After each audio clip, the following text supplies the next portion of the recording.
Visa मंत्री जो बात बात पर पाक भेजने की धमकी देते हैं, थोड़ा सा कोई सुतिया के बात करे तो भारत और हिंदू के विरोध में बोला नहीं कि सीधे पाकिस्तान भेजने की धमकी देते हैं। भेजो भेजो इसको पाकिस्तान, भेजो भेजो इसको पाकिस्तान बोलने लगते हैं। जी मैं बात कर रहा हूं आदरणीय गिरिराज बाबू का, जिन्होंने एक बार फिर से अपनी बातों से झारखंड चुनाव में आग लगा दिया है, आग। नमस्कार, मेरा नाम है राजेश सिंह और आप सभी का मेरे YouTube चैनल पे हार्दिक स्वागत है। झारखंड में चुनाव की वोटिंग चालू है। आज 20 नवंबर को वोटिंग भी हो रही है। इसी क्रम में बीजेपी के कद्दावर नेता गिरिराज सिंह ने झारखंड की जनता के लिए एक वीडियो जारी किया, जिसमें ऐसी अपील की कि शायद उस अपील से कुछ लोगों की तो पक्का ही जल जाएगी स्थान विशेष। इसी वीडियो में गिरिराज बाबू बोले कि मैं भैया कि ये चुनाव विधायक चुनने भर का नहीं है, बल्कि अपने बच्चों के भविष्य संभालने का है, ताकि बहु बेटियों की इज्जत बची रहे इन मुसलमानों से।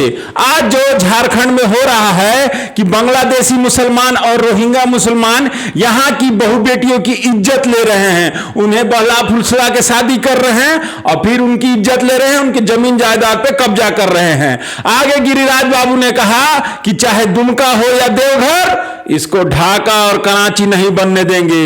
ये हेमंत सोरेन और उनकी पार्टी और कांग्रेस के मिलकर रांची को कराची बनाने में लगे हुए हैं। हेमंत सोरेन देवघर और दुमका को बांग्लादेश की तरह ट्रीट कर रहे हैं।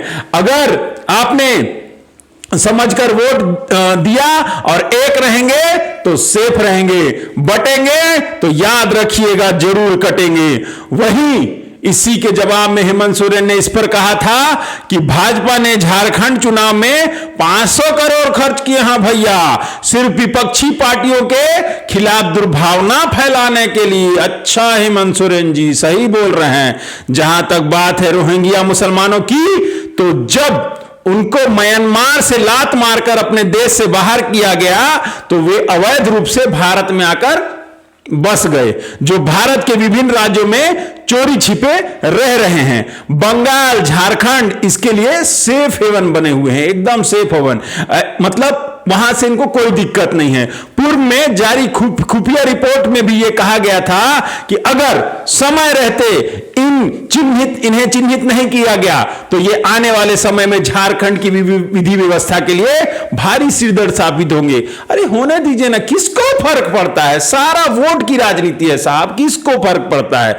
लोहरदगा में जो एनआरसी और सीएए के विरोध में प्रोटेस्ट भी हुआ था, उसमें जो जानलेवा हमला, आगजनी, तोड़फोड़ हुई थी, उसमें भी इन्हीं रोहिंग्या मुसलमानों के हाथ होने की सूचनाएं मिली थी। पर किसको फर्क पड़ता है भाई साहब, किसको?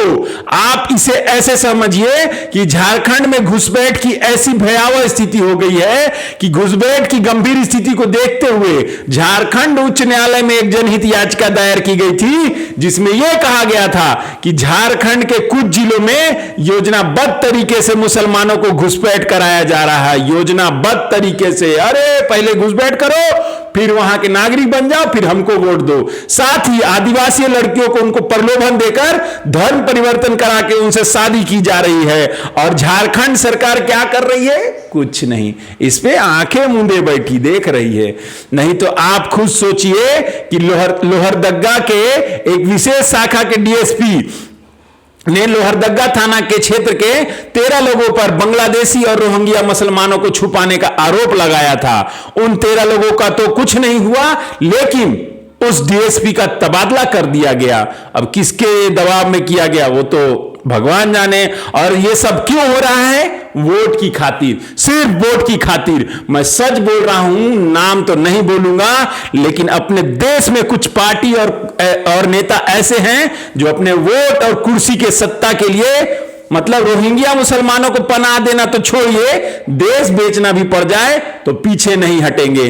राजनीति में कुछ नेताओं के लिए अब देश नहीं, सिर्फ सत्ता, कुर्सी ही चाहिए। चाहे रांची का कराची न बन जाए, चाहे दुमका का ढाका क्यों न बन जाए। इस वीडियो में इतना ही। वीडियो अच्छा लगे तो लाइक कीजिए, नहीं तो सब्सक्राइब कीजिए, नहीं तो शेयर तो करना ही पड़ेगा। मिलता हूं नए वीडियो में, तब तक के लिए जय हिंद, जय भारत, भारत माता की जय।